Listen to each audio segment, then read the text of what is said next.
আসসালামু আলাইকুম। চলে আসলাম চিটাং গলফ ক্লাবে। গলফ ক্লাব দেখতে আসলাম। দেখেন, গলফ ক্লাবটা অনেক সুন্দর।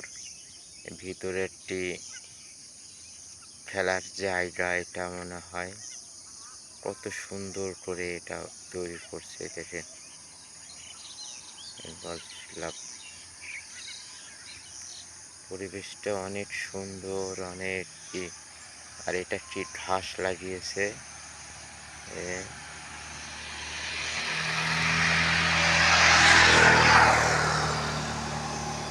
অপূর্ব সৌন্দর্য গলফ ক্লাবটা।